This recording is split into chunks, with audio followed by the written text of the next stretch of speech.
and here is Led Zeppelin. Messrs. Bonham, Jones, Page and Plant. Led Zeppelin. Ladies and gentlemen, the American return of Led Zeppelin.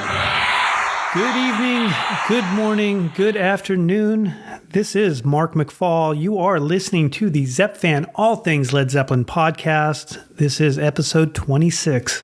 Welcome, everybody. I know it's been a while since our last podcast. We have an amazing guest today. If you are a Zepp fan, I know you've heard of him. I don't think he needs any introduction.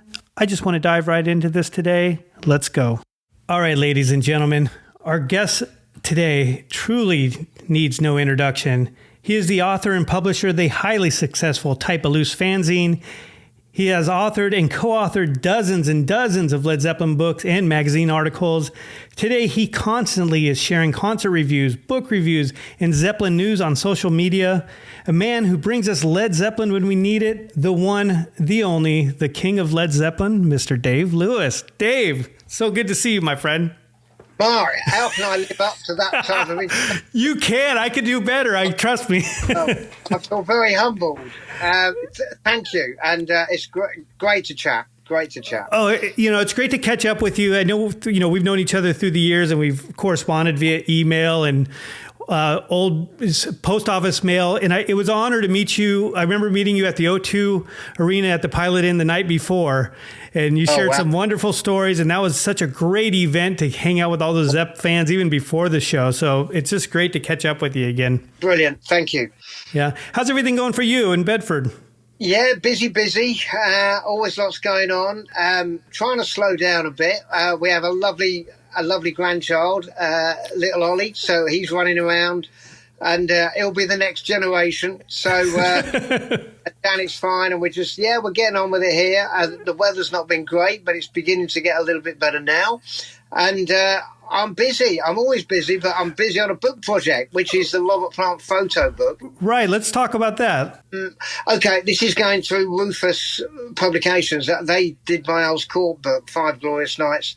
And the guy there, Mark Smith, is a great guy. And he really gets out very high quality books, and he's doing a series called Portraits. And there was always a plan to do Robert Plant, where we felt that was an uncharted thing, really. There's not been a real massive Robert Plant photo book. There's been plenty of books. Right. And Mark has come up with some very good shots. So it's concentrating on Robert Plant through the 80s, and it literally kicks off in 81 with the Honey Drippers and goes through all the different sort of changes and stuff that went on during that period, which is a very sort of eye-opening period for Robert Plant fans and for Robert Plant himself. Right. And, that period when he was trying to reinvent himself, I think when you go back, it's quite a fascinating period to see where it went after that. But we've got shots from the Principal Moments tour when he was on tour with Phil Collins. We've got Honey Dripper stuff. We've got Live Aid. We've got Atlantic 88. So it literally tells the story in a pictorial form. And I'm doing a piece on, I think I saw Robert Plant in the 80s about 23 times. And oh, my gosh. I had some great nights, Hammersmith Odeon when Jimmy came on. Priceless. Wembley Arena when it was a big sort of Honey Drippers show. I mean, there was lots of twists and turns along the way, and also going in a minibus with the Honey Drippers band in 1981 when I was in Retford and then Nottingham and then Bradford. So I wasn't letting go. If he was the lead singer in Led Zeppelin, I was going to be right by his side. And so it was a great ride in the 80s. There were some twists and turns musically. I mean, Shaken and Stirred. That was a curveball, if there ever was. Wasn't it? And I remember hearing Pink and Black, the single, and thinking, I'm not sure about this. But, right. But I got used to it. And I think even he had a great quote, actually, Robert. He said something like, I couldn't face the 80s till about 2010. He said, I couldn't look back.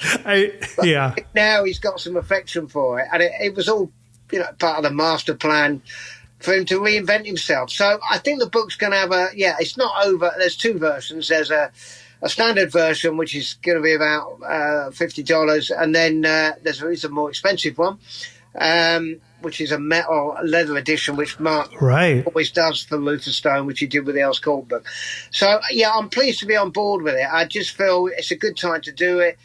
I mean, Robert's still out there. I went, well, a month ago, I saw three in 9 days, so nothing stopped me. Woo!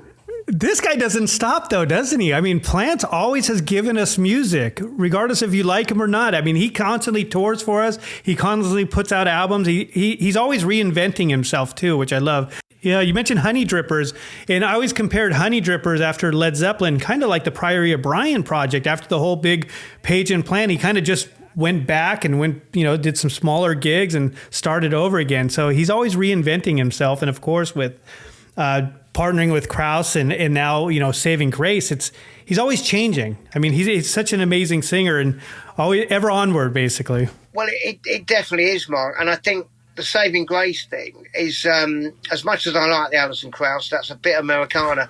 I think Saving Grace is much more folk-rooted British thing. And Susie Dean, the singer, who just complements him so well, and the chemistry. Right. I saw him at the London Palladium, and then in Peterborough, and then at the Teenage Cancer gig that he did with Roger Daltrey and Paul Weller and Eddie Vedder, and it was fantastic. And he is in a great place, and musically, he's always surrounded himself with great players, and he did that from the very way back in the Principle of Moments era and the Pictures at 11, with Robbie Blunt, and then he goes on to, Charlie Jones came in, and he's always had great people with him and still has, and his singing is just remarkable. And he does a verse of the Rain song, and it's straight out of 1973. I mean, it really is. And so, long may it roll, long may it roll. And I think, like I said, I think the book's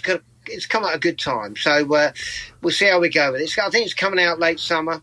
So, I'm just piecing it together now. And is it as big as Five Glorious Nights? Because that was a mammoth book, loaded with just amazing photos, too. Is it that big, or how many pages is this one? Yeah, based on the same principle. We do... The portrait series are all black and white shots on high-quality paper. Very cool. And we have loads of contact sheets from photographers from way back. There was quite a lot of stuff that I hadn't seen. So, so I think it's going to fit nicely. And it's about 250 pages. Nice. At 300 images. I mean, the Earls Court, when we did that, which is coming up 10 years next year. Seriously, 10 years? Oh 50 years when I was there all 5 nights. That was a great time to stop and look back, and I dare say we'll probably run with it again next year. So, I mean, there are so many books now. I remember when there was a couple of Howard Milet books. Yes. New York's book, Until I Entered the Arena. And, there was just nothing. It's a bit like all the cine film that's coming through. There was one time, the only thing we had was the Super Show and a couple of grainy bits from, I don't know, Nebworth and here. And now, in the last couple of months, it's been mad. I mean, it really is. And some of that stuff, I think the whole thing with the Zepp thing at the minute, it's another great time to be a Led Zeppelin fan. I mean, there's been many times, and there's peaks and troughs. But I think at the minute, with the cine film coming through, the likes of Martin Popoff doing the books, the forums, you got Led Zeppelin celebration days, you got Tony Farrington stuff, and there's so many people. Led Zeppelin News, obviously, with James Kirk, who's been on. Oh, yeah. He's a great guy. Eric at Led Zeppelin Film. There's all these guys coming up with stuff all the time. The next generation, right? We're now retired almost, and they're just taking it over. I'm not going anywhere as yet. But it's great to be surrounded by this enthusiasm that I've had for so many years, and you have as well. But when you get guys like Eric, who just turning it up, and he's attention to detail is just phenomenal, and how he does that. And we couldn't have been. We didn't have the technology way back. Like you said, it was all pen and ink in those days. But we had great fun with it, and as it's gone on, we were able to do these things. It's incredible to think that Earls Court was the most fabled footage for many years. And very few people had seen it. I went into their office in 1981 and I spent 7 hours being allowed to watch Earls Court, Nebworth and Seattle, which nobody had seen, all from Right. a remarkable day in my life. I was then told to go away and say nothing, which I did. And then when it started to sneak out a bit, and now you can put it on your phone. You can have it in a second. I mean, such is the way of the world. But again, the community thing, the whole Led Zeppelin forums, I have stopped doing the magazine. I think the physical workload of doing it was getting too much. I mean, even I draw a line, and it was a virtually two-man job. It was me doing all the writing plus the contributors. It was my friend Mick Lowe doing the design in Bedford, and I still packed them all up. I still put the stamps on.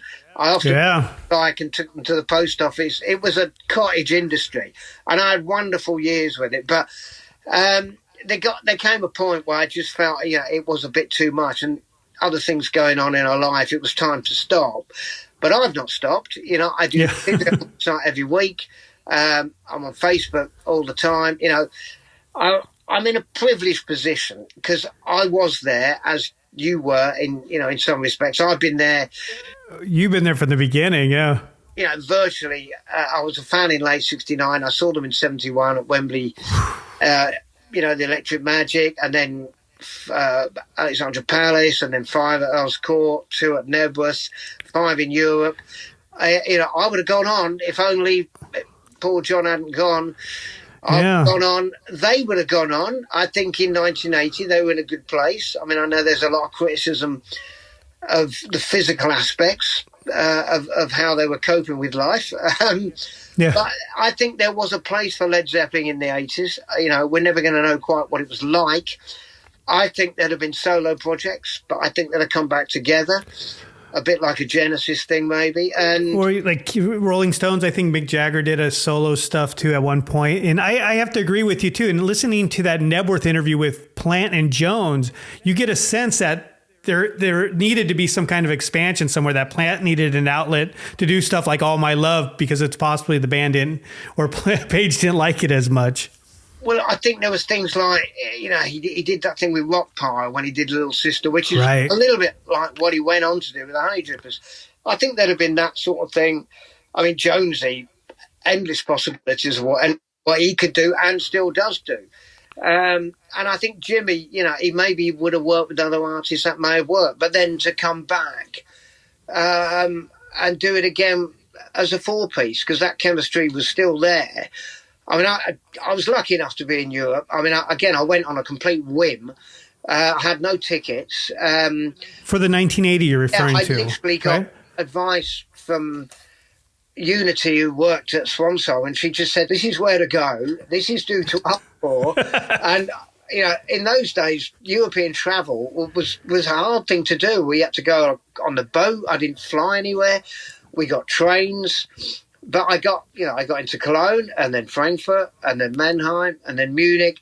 Unfortunately, we had to come home. I didn't see the final gig. There were people, there were guys that were over there. There's quite a few in the end from England. A guy called Steve Jones. He went. Yeah, I know Steve. Yeah, he went to virtually all of them. I think Mark Harrison went over, but it was a different age again. You just didn't hop on a plane and go wherever. You had to make an effort, but I had wonderful access. They trusted me.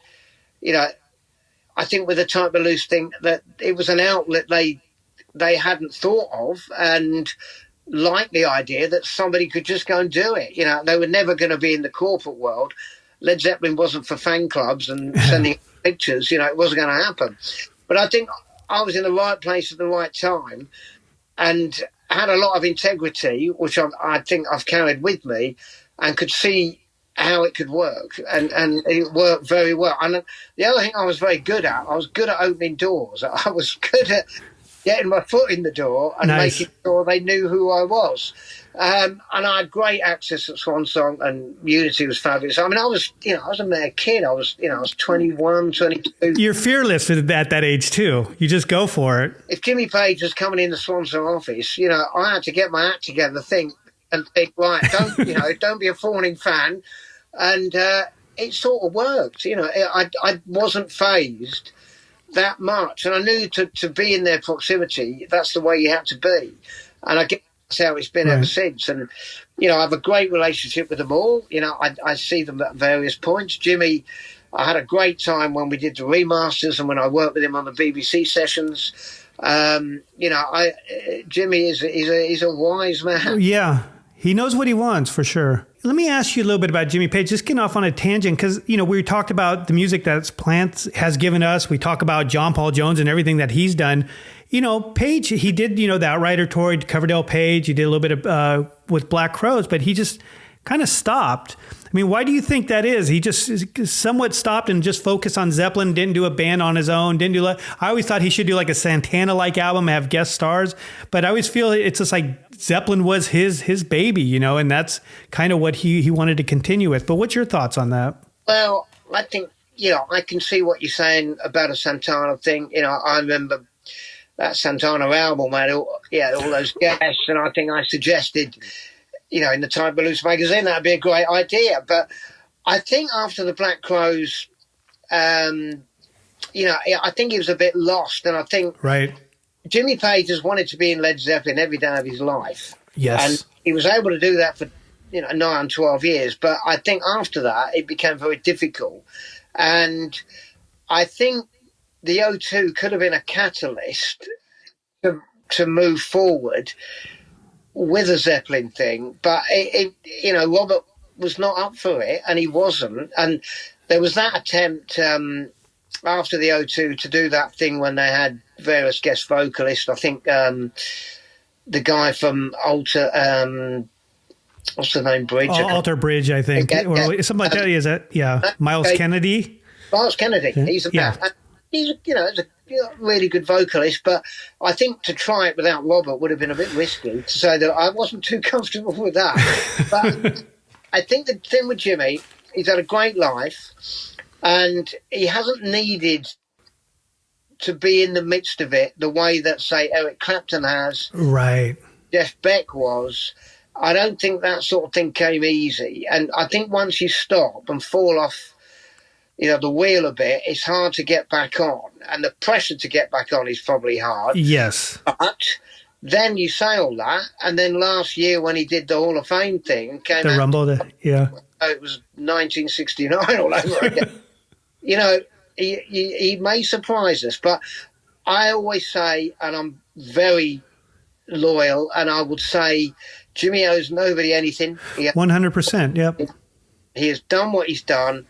Let him have a great life. He's got a good relationship with his lady. He looks great. He looks well. He's 80 years old. Right. But, yes, it would have been nice if there'd have been stuff on the way. But who knows? There may be something. I don't think he's finished with the Zeppelin thing yet.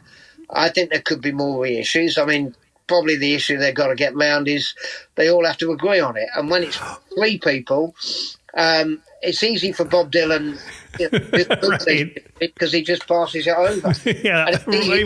Put both hands up. It's easy for Bruce Springsteen to do it. There's only one involved, but I think it gets complicated. I mean, where at the minute the Becoming Led Zeppelin film is at, because that has fallen off the. It was all on. They had that launch in Venice and in Colorado, and then apparently it was too long. And I don't know, but again, nothing's ever been simple in this band, and you have to fight for it a bit. So maybe it will happen, but in the meantime, I mean, all that cine film, the Bars Festival when that came finally out, right? I mean, so clear. I mean, Jimmy, I don't know the ins and outs about who owns what. But I'd be surprised if he hasn't got that somewhere. That has to be on the documentary, which is interesting because it's been out for talked about for so many years, and the fact that it hasn't been picked up is very interesting. I don't know what the price tag on it is, but it's surprising that it's not we haven't viewed it yet. No, so I think there's still, I think there's things to come. I think, but it's slow. It's always slow. But we've got a catalogue. It carries on. Nothing feels sort of stale. It's fresh. Everyone who's playing those Led Zeppelin albums over and over again or finding them for the first time, they sound like they were recorded last week. They just do. Isn't it something? Whatever incarnation you're into, there's something to be had. I think, again, that's why it's such a great time at the minute, because it's easy to look back. It's easy to look forward with what Plant's doing. And then you had John Paul Jones a few weeks ago in Knoxville, coming out the ground in an organ doing Your Time Is Gonna Come. Right. And he's the quiet one of the band, and he does this rock star thing coming out on that giant organ. It put chills in hearing Your Time Is Going to Come. It put chills. I mean, just hearing the intro of that, I'm like, blew me away. I so hope he brings that to England. He could easily do it. I know he got a little bit tired of slogging the tours out when he was doing the Zuma thing and all of that. Yeah. But I think things have moved on, and he could easily do that. So, as I always say, Led Zeppelin is always in the present tense, and it just is, and it never goes away, and it will go on and on and on. And in 100 years, they'll still be playing Led Zeppelin. 100%. Let me ask you. I mean, how many times have you seen Led Zeppelin, or members of it? Like, if total all the times you've seen them, Page, Plant, Jones, solo with Zeppelin. I mean, what is the grand total? Because the beauty of Plant, there's so many small gigs he does over there that we don't get to see. So you're privy to those kind of shows. But how many times have you seen him? Yeah, I'm on 135 with Plant. Wait, say again. 135. 135. Yeah. So I did 15 Led Zeppelin. I did, and then I've done I've done every tour since. Yeah. And when I went, I think it was 135 when I went to the Teenage Cancer Trust gig.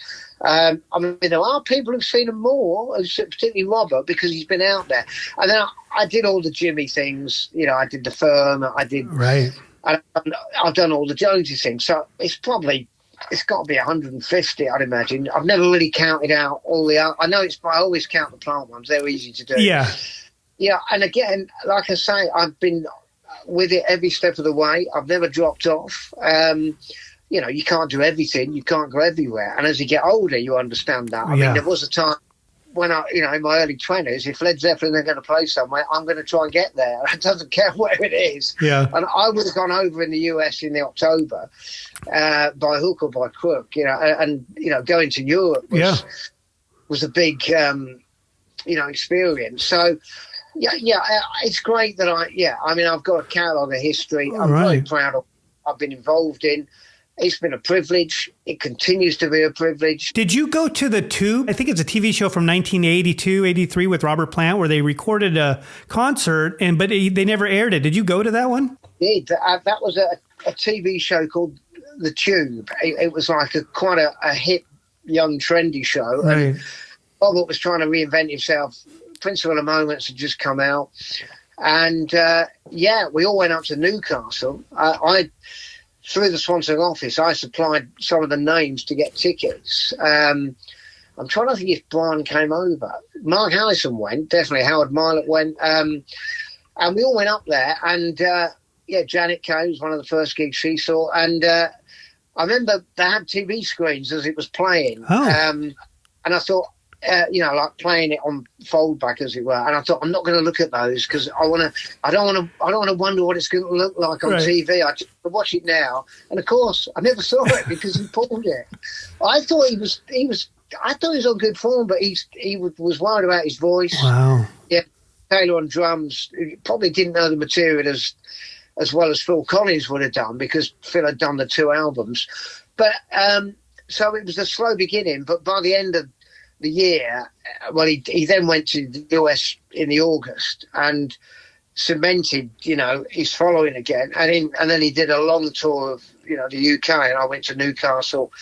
I went to Hammersmith when Jimmy came on. So he was rolling then. Yeah. But, I've done a few TV shows. I mean, obviously I did The Unleaded. That's awesome. An incredible experience. Again, I was part of the people that supplied the audience, and going those 2 nights was something special because you didn't know what to expect. Right. There's that one of many memories I've got, but one of the highlights was when they come on and do Thank You, and Jimmy takes the first solo, and we're all like waiting for it, and then he nails it, and we're all like, phew, he still got it, and and then the Rain song they did that stuff right, and that kicked it all off again. They got so good, didn't they? I watched actually that Unleaded show probably last month or 2 months ago, just popped it in, haven't watched it in years. And, because I watched it religiously back when it came out on VHS. And of course, I seen probably about 15 or 20 Page and Plant shows.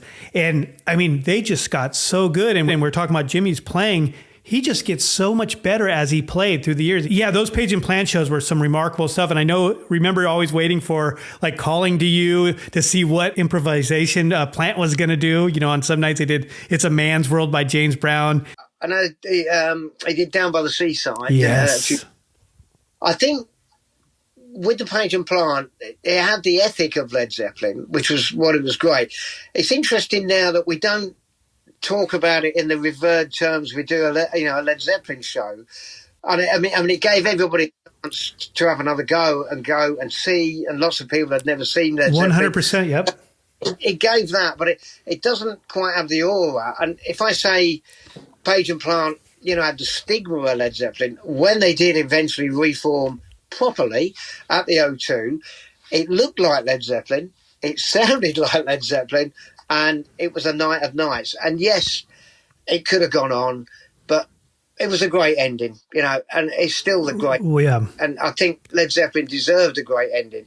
And I think to do a 40-date tour, when you get to the 38th gig, it hasn't got the aura of the first gig. Yeah. And Led Zeppelin, again, very cleverly, or maybe almost calmer, didn't have to go through that, just as they didn't have a climb down where they didn't have a number one album. They always had a number one album because they stopped at the peak. And again, watching that Nebworth footage the other day, the cine film, that speed, unbelievable. I was in that position to the right-hand side. And you watch that, and it's a bit like the O2. They had a lot to lose that night. They had a lot to lose. 200,000 people nigh on. And had it have gone pear-shaped, they'd have lost it. Yeah. They didn't. The great moments were as great as ever. The Achilles, the In the Evening, the Whole Lot of Love. They had the passion for it. And again, I always say, Robert Plant, he was the star of the O2 because he wanted to be Robert Plant rock star again for one night only. And I think when you watch Nebworth, he wanted to be that man again after all the tragedies and the setbacks. Right. He needed to be in that zone, and he really was. And when you watch the 10 Years Gone and the In the Evening, everything about it. But that's it. I loved the Nebworth. I mean, obviously I was there and I was very lucky, and it's very much an English thing. Yes. It was our gigs, and nobody else got to see that set in the end, which is awesome. Yeah, and it's a unique set. You mentioned the 80 tour.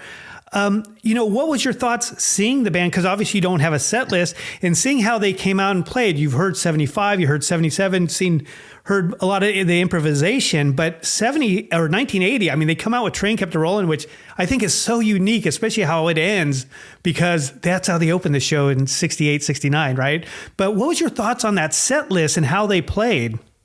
Right. Well, okay. So Cologne, we were in the photographer's pit, okay, except there were no photographers because they didn't want any. But we were allowed to go down. So we were so close. It was ridiculous how close we were. And I looked behind me. I mean, it wasn't a big place. It only held about 4,000, the Cologne Sport Hall. And I knew nothing of the set list. I knew nothing of what they're going to do. I could see it was a smaller stage than it had been in many years. It was nothing like the big, 75, 77. So the indication was that, the light show and everything else was going to be a much more low-key thing. And, well, I can only tell you the thrill of seeing them walk on in front of us and go into that wah-wah bit. And I'm thinking, this is Train Kept a Rolling. Yeah. And it was Train Kept a Rolling. And then it went straight into Nobody's Fault But Mine. And, Mark, I can only tell you life was very good for this 20... And I just felt the set was balanced. Right. And they stripped down Nobody's Fault a little bit, too. And then Black Dog was good, and All My Love was great. Even Hot Dog, which as its critics, it sounded great live. In the evening, it was a balanced set. It still had the Achilles in there.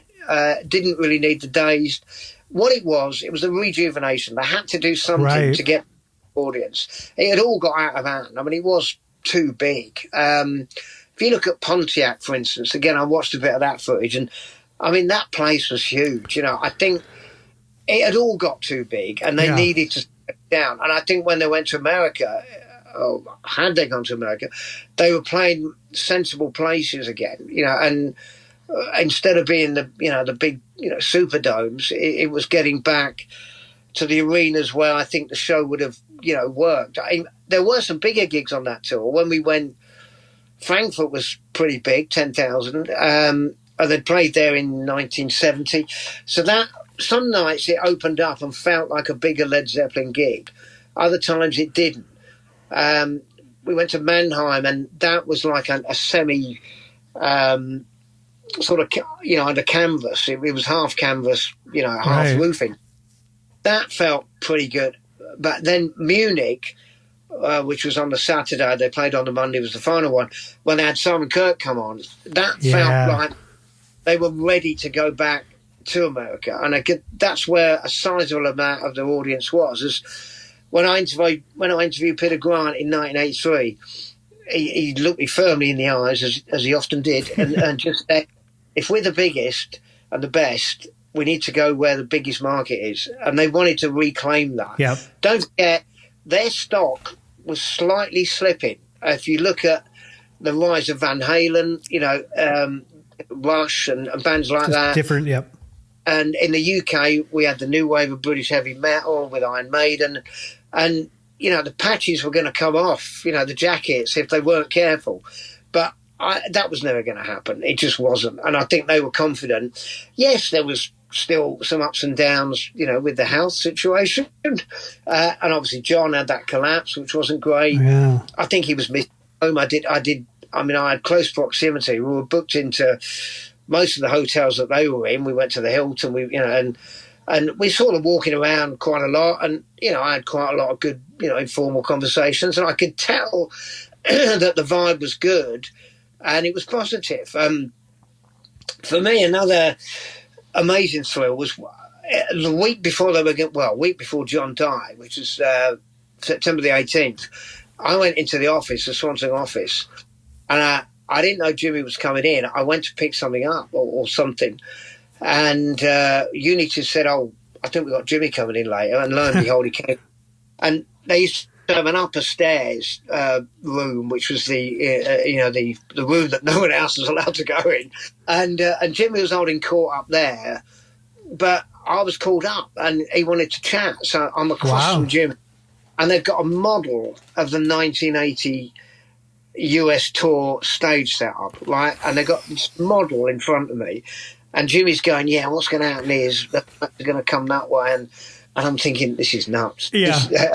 And he looked great. He was positive, and I also got a lift. I got a lift down to King's Road with his driver, so everything was great. Everything, and I was trying to get to Bray Studios to see the rehearsals. I was, like I said, good at opening doors, and it was another door I was determined to open, but unfortunately, time ran out, and then poor John went, and it was something we all had to deal with and reinvent ourselves. But again, I think there was a period in the 80s, early 80s, when Led Zeppelin stock was low. Oh yeah. When I did the Final Acclaim book, which was the first book I did, there was not a lot of hue and cry about it. I got a couple of reviews. Oh, it's Led Zeppelin. Yeah, they used to be big, didn't they? And it took really, and I do tell the story often, that until Live Aid, it was low stock. I think because Robert was out there and Jimmy was doing the firm, it took the onus off. And because they weren't going to do any Zepp numbers at that period. But I think Live Aid, regardless of how well or bad they played, and I stand by it. I think I love it. It had the spirit of Led Zeppelin. Yep. All right, Plant's voice was shot. Jimmy had his scarf halfway around his Gibson most of the time, and Phil Collins, he didn't know the songs that well, Right. but let's Phil being the fall guy, really, because it was all a bit rushed, it was all a bit mad.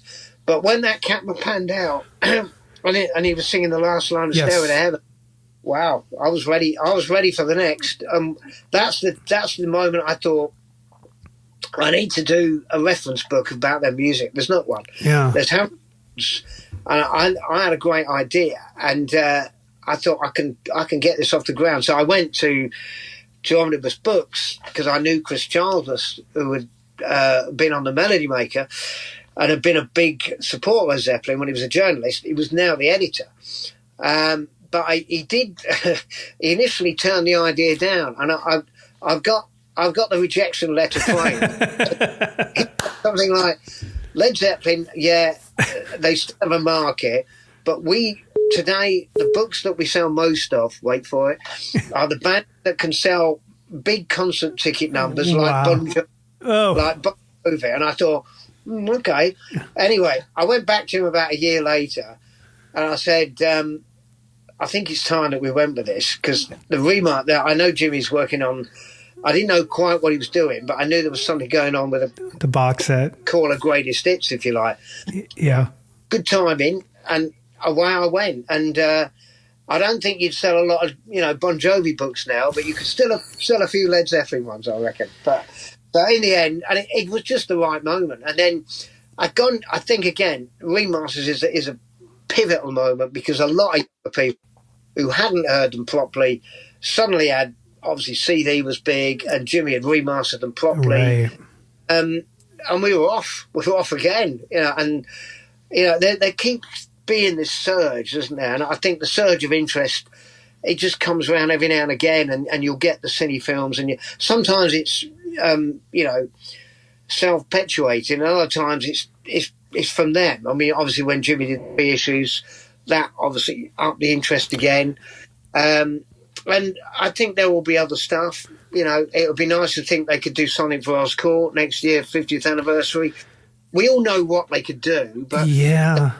they've not been fast at doing it when you consider what Pink Floyd have done and the Stones have done. They have been a little bit miserly with it, but who knows? Right. Well, you mentioned the 50th anniversary. I was like others were having high hopes for all this stuff was going to come out. They're going to, because I remember in 2003 when they came out with How the West Was Won in the DVD, that was one of the proudest moments as a Zeppelin fan, because that's everything. That was all the video. That was a live thing. And we were hoping that for the 50th anniversary, and it just didn't happen. We got a book, we got a snowboard, we got a few other miscellaneous things, but there was no musical release, which was kind of a letdown. And I'm assuming, as you mentioned, it always takes a vote. So whatever was proposed didn't get that vote. I think that's probably the way it is. And again, we don't know the ins and outs. We don't know financial. Led Zeppelin is a big cash cow, as we know. And I think things have to be right. I think there's a certain, sort of standard that they would not want to go be. Certainly Jimmy would not want to fall by. Nothing's rushed.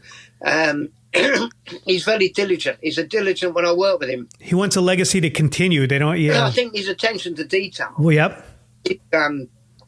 Second to none, and that's why we've had some amazing stuff. I know you can easily criticise what came out on the box sets. There wasn't in the end. There wasn't for the companion disc, right? Yeah, I mean there could have been more stuff. I mean, I know people were.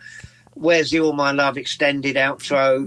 He bypassed that. He bypassed a few things. But I think when he got to Coda, when he did the 3 CD, that was a real that's one of my favorite companion discs is the Coda, because it's kind of everything that's left, and we didn't have to stay with that genre. We didn't have to stay with that year. It's like it's everything that we want to put on there. I always say, like, they did the Zep 4 box and all of that, and I probably wouldn't tell Jimmy this, but there was things like, I think there was an alternate mix of rock and roll, and I think only dogs could hear what the difference were, because I could, bless them, there was some great stuff. I'm being harsh. I mean, the Since I've Been Loving You was amazing. Oh, yeah. The and the live stuff, again, that's had its critics, but I think How the West Was Won, all right, it was edited from what it was the first time round. Okay, but yeah, it's still good. I think the thing is, it's easy to criticise without knowing what the ins and outs are, and there tends to be a reason why, and we're not always privy to it. And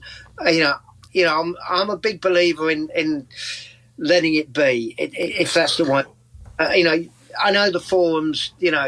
Jimmy gets trashed a lot because he's not doing this, that, or the other. Where's the new?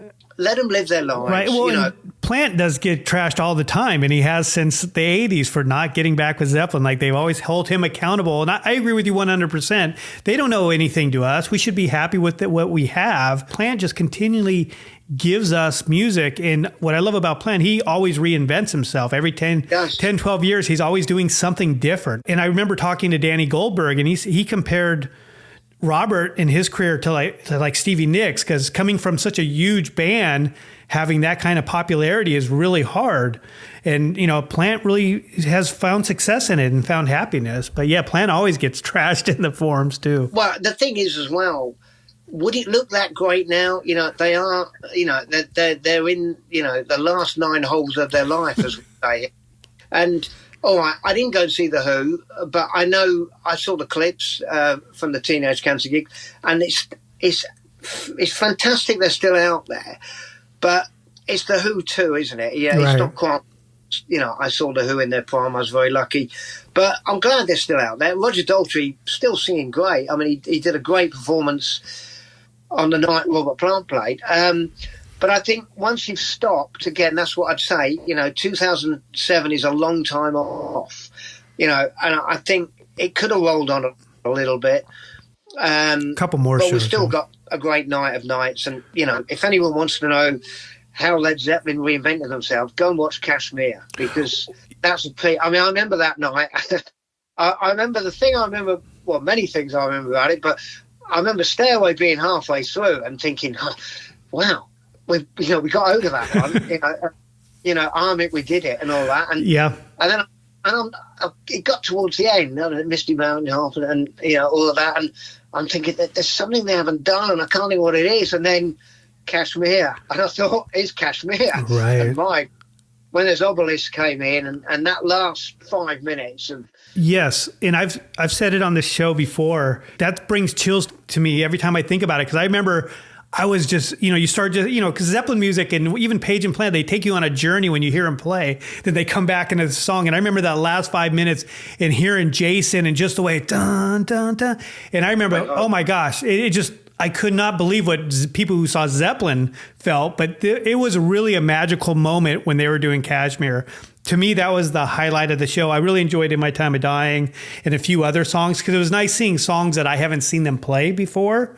So I thought In My Time of Dying was a lot of fun. But Kashmir, it hands down was probably the best performance of the night. It was amazing.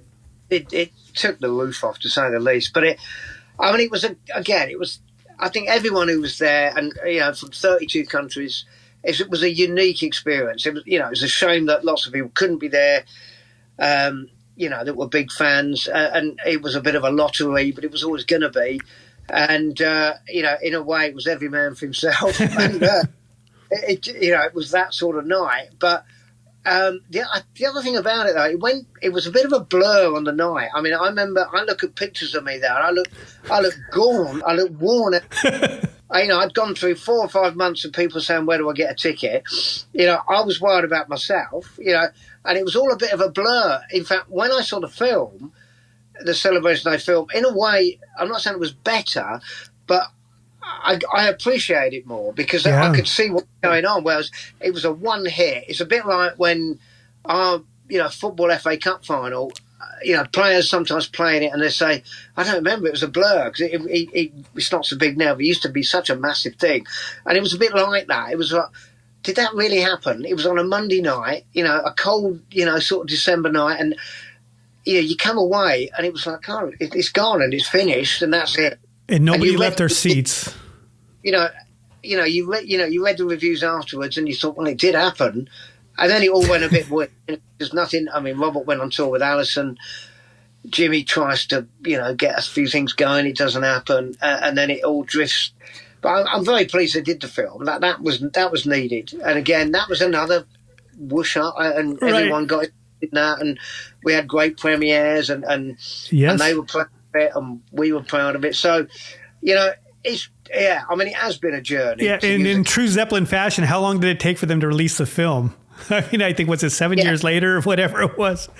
And only they could release a film called Celebration Day, but not back on it. But yes, that was a bit of a house of the holy, But I mean, I think the quirkiness of Led Zeppelin is one of the attractions, the mystique, and that never goes away. People still look at those album covers.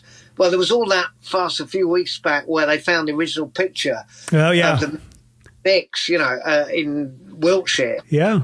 That got coverage, on BBC News, and pretty amazing. I mean, that's I think as well as musically, there's a cultural thing about all the massive artists, of which certainly Zeppelin are in there.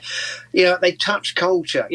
How many times do we see in newspapers, Stairway to Heaven headlines? They'll take out of context, a Zeppelin line, a whole lot of something or whatever, and it's great. It's a bit like the Beatles get the same, but as Ahmet said, it's a great life, this life of music, and we've been blessed. Yeah, and people like yourself who keep doing it, and the celebration days, people that are still writing the books, just the passion's there for the band, right? You just want to let it out and talk about it.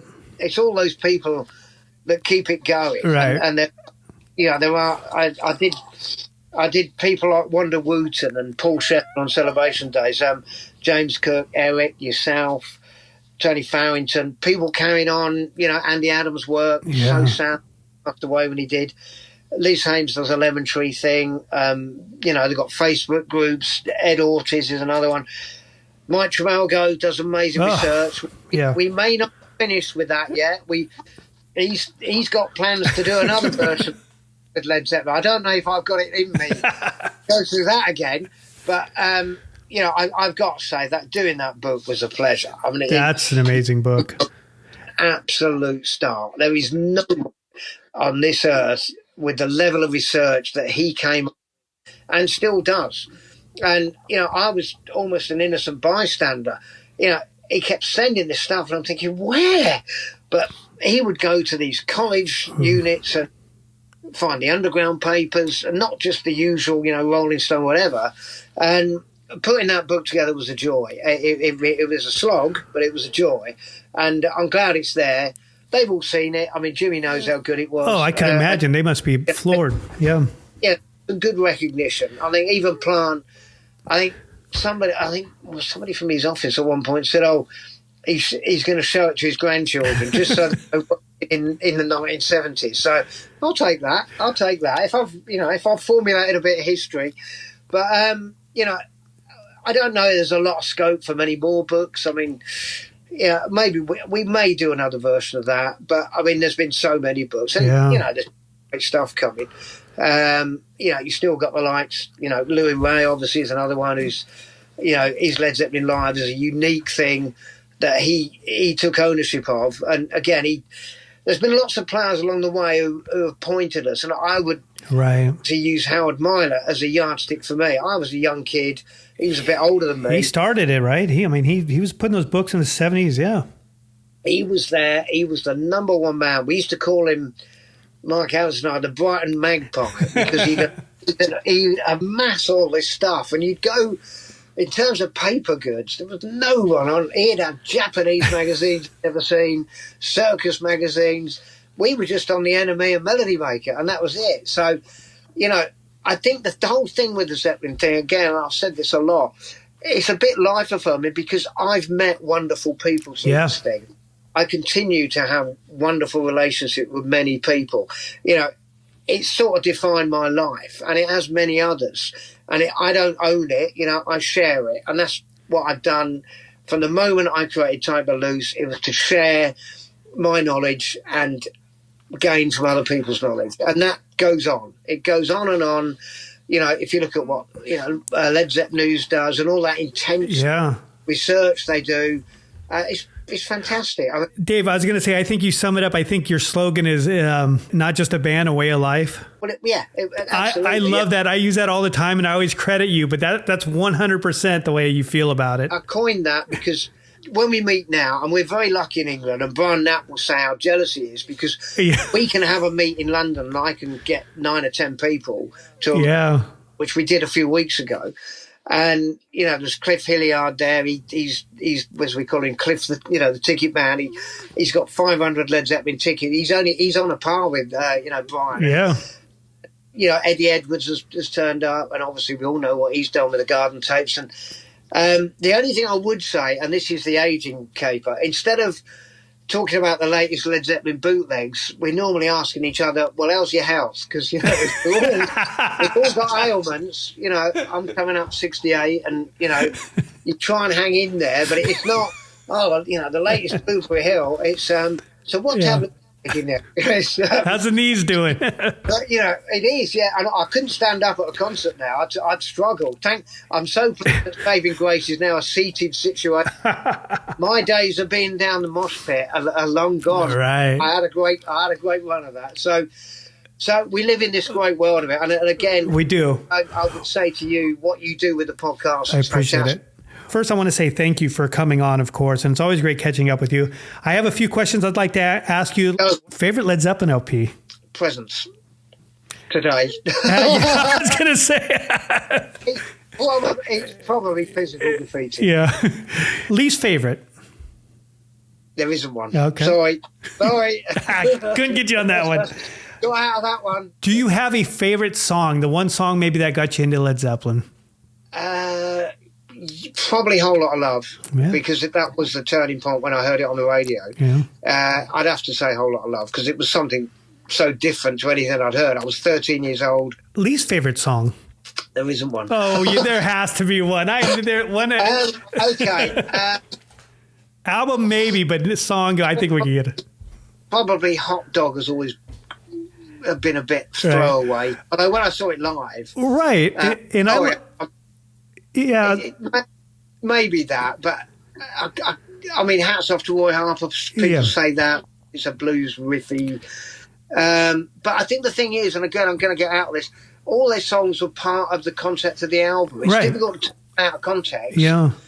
You know what number's coming next. And they form even the lesser ones. The effect of the great ones just, it wasn't a big. I've always liked Hot Dog because collecting video all those years, that was one of the only videos that we had in the old days, right? I'm being harsh on Hot Dog. Stop, Mark. I'm so sorry. I'm sorry. I know that's a cliche. There isn't one. Sorry. Okay. Favorite solo project? Ooh. Okay.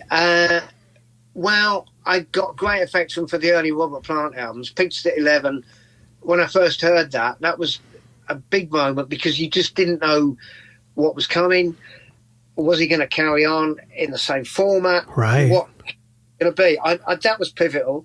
Obviously, the Unleaded, which was a great project. I got great affection for Outrider. I thought that was a great moment for him getting back to what he wanted to do. I think the guitar orchestration and, and having different singers and stuff. He had a vision when he did that. The Firm, I thought that was a difficult project because coming out of Zepfan, it would have been very easy to do the Zepp numbers and it would have probably worked. You wouldn't get away with it now. You'd have to do it. But in those days, do that. And I think it was a bit of a mismatch in the end. I mean, Paul Rodgers, who I love with Free and Bad Company. What do you think? I was going to ask you, because he played with Stevie Winwood at the Arms, and I thought that was incredible. I thought he suited Page really good. What do you think of that combination? Well, again, the whole Death Wish thing I like because, again, that was Jimmy. When you think how fragile he was after Zeppelin, to come up with something, like Who's to Blame, and a lot of that I think was out of the ashes of what Led Zeppelin could have gone on and done. There was a great production to that, and I think obviously I think Chris Farlow was great for him. There's been so much. I mean, the Black Crowes I thought was great because they were doing Zeppelin stuff we hadn't heard. And all those facets, add to the mix of it. But they've all got the magic, because the magic of the players is still there. I just think the chemistry, even if you look at the Beatles as solo artists, they still made it. It still sounded great. And I think the Zepp thing is like that. They're still brilliant solo artists. Yes, when they came together to make the whole, that was the uniqueness of it. But I think it says everything about what great musicians they were, that they're able to have these careers. They have Right. If Jimmy Page announced a date next week, there'd be a big rush for that. People would go crazy for it. Everyone wants to see Page. Yeah, I'd probably lose another 10 minutes of my life trying to get through. But yeah, I think Pictures at 11. I go back to that early solo Plant, because he was a singer, and it was how the singer was going to sound that I think was crucial. You knew that he'd still got it. And whatever he was going to do was going to be interesting. And you weren't going to get bored with it or fall away from it, which I've never done. Of all the ups and downs of Plant's career, I got everything. I've been to every tour. And yes, there's been some ups and downs, but that's part of it. Yeah, that's what you want, great artists. You want him to frustrate you. You want him to have curveballs, but you want him to be interesting and never boring. And I would say the whole of the Zeppelin, musicians that were in that band have never been boring and never were. And even all the Zepp thing, which went through so many ups and downs because of the circumstances. After Robert's accident, nothing was easy. It was a hard slog. When I always say, when they walked off stage at Earl's Court, that was the last of the glory days, because after that, everything was an effort. It wasn't worth making that effort, because certainly Presence would never have come out like it did had they have not been under pressure. And I think Into the Outdoor wouldn't have been so out there and Jonesy influenced if other things hadn't happened. So things happen for the right reasons. But I think the whole catalogue, which is why it's hard to, say which are better than the other, because it almost becomes, and again, I would relate it to the Beatles' progress. You go from this band that came from Liverpool, and then they go for the psychedelic thing and everything else. Yeah. Led Zeppelin were just a semi-blues band, really, born out the Yardbirds. Nobody knew what an audience they were going to capture. They didn't know. They hoped. And Peter Grant and Jimmy definitely had a vision, without a doubt. Mm-hmm. And they needed to go to America and find their audience, and they did. And then, obviously, England followed, and then everything that happened, really happened. In fact, seeing that cine film again, something like the Montreal, and when you see the stage and how big it all was. Yeah. I mean, it got a bit out of control in 77, but in 75, when Led Zeppelin signed, lighting up, and that's very much an Earl's Court thing, which I remember so clearly. The progress of Led Zeppelin was fantastic, because you went from 71, where it was jeans and plimsolls, you get to 73, where Jimmy's got this exotic trousers. Yeah. Robert's, he's wearing a girl's black, and then. But he pulls it off. He looks good. Absolutely. I mean, again, the visual impact of Led Zeppelin, very much an important thing, and it still is. That I don't think ever goes away. It's the whole combination, which is right. And I remember collecting in the old days, back when we had a tape list and you had to pick what you wanted. It was always like, oh, we have to get an Earl's Court, because that's a 75 show, but they do a full acoustic set. So it just shows you where it would have went if they would have continued, like if they didn't have the accident, because they had stadium tours set up. It's just really interesting to see that. And I remember that was like trying to get an Earl's Court show because of that reason, how they mixed it up again. I remember in the Proximity magazine that Hugh Jones did, which was a brilliant magazine.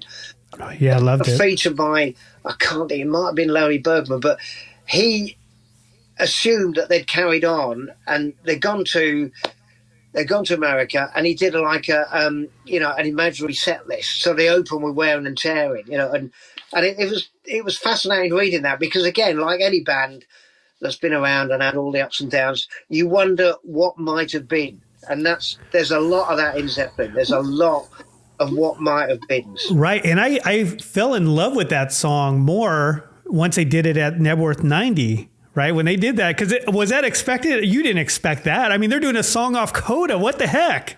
And when they did that, it blew me away. That's another in my top 20 moments, or maybe there's 50. Was sitting there. I had no idea. I did hear that Jimmy was going to play. So we expected him to be on. It was in the afternoon. It was light. It was windy. Plant did that set. And then Jimmy comes on. I think they did Misty Mountain Hop. And then they go into Wearing and Tearing. And, I had my friend Gary Foy next to him. We were hugging each other. Right. It was like, God. And then when you watch that video, and they're so in sync, Jimmy, all the little noises. And I always said they could have reformed the next week. They should have got together the next week. It took another, how many years it was for. I wonder if Plant asked him to join him back then, because wasn't there talk after Live Aid that they were going to get together with Tony Thompson, and just that never worked out. And then after this, I wonder if Plant wanted him to come on the road with them. I don't know if that would ever work, but yeah. A vague attempt. I think Bill Kirbysley, when I interviewed him, who was manager for many years, I think he said they were trying to get, I think the drummer from Faith No More, whose name escapes me, and there was a genuine effort in the early 90s after that to do something, but it didn't go anywhere. Yeah, I was going to say, I think everything worked out the way it should have. I mean, with the 95 tour, it's just everything kind of perfect timing, in the end. I think it could have been different, but I think everything kind of worked out, I guess. Yeah. Again, I think we all had a second win with Page and Plant, because it was accessible. Lots of people could go that had never seen Zeppelin and have great memories of it. You talk to people that, I was lucky enough to see Led Zeppelin, but those that didn't, they'll talk about, the Metal End shows as fantastic, and when they did Madison Square Garden, and then when they in '98, which was a lot sharper, they didn't have the orchestra, and some of those didn't have the second guitarist either. Yeah, how many more times? And again, walking into Clarksdale, I stand by that. A lot of people are very critical of that album, but there was something about it. It was a Jimmy play less, make it sound better, Right, the idea behind it, yeah. Yeah, that ambience that he had. That's things like Blue Train, and I think walking to Clarksdale, the track is a very Yardbirdsy throw. I had a great time with that. I know a lot of people didn't quite get it, and they wanted a Coverdale Page, which again was great, but maybe for one album only. Maybe for one album. I thought Jimmy's playing was great on that, singing wise. Yeah. 93 was a great time, because I think we had Plant's finest album as Fate as Nations. He was in his zone, and then the Coverdale Page thing was going on. I mean, it was just heavy hitting stuff at that time. And I think Plant finally found what he wanted to do, and that's why he opted to play with Page, I suppose. But yeah, that's good stuff. Well, that was when I first brought back the mag. That was 93. I did a 92 one for the convention, and then I was on a roll, and that was it. And again, when I look back, I knocked that stuff out. I did newsletters. I mean, we did, people would send self-addressed envelopes for me to put the newsletter in, and when you think, click on it, off it goes. But, we had great fun with that, and those Plant gigs were fantastic that year. That album. We went to, he did a couple of warm-up days in the pub, the King's Head, and I was literally sitting on the monitor. I could not have been he was sweating on me. I couldn't have been closer. And they did Trample Under Foot, and that album, 29 Palms, great tracks. I mean, I love that album. Well, Dave, I mean, I could talk to you forever on all this stuff. I really want to. But listen. I know I've taken a long time to get to this point, and technological nightmares. I'm not the greatest at that, but at least we have spoken. Oh, I love it. And I want to keep speaking with you, because it's so much fun sharing the passions with somebody else who gets it. So before I finish, let's talk a little bit about the book. Okay. So we got Robert Plant Portraits. Where could we get it at? When is it going to be available? How much? What's all the details?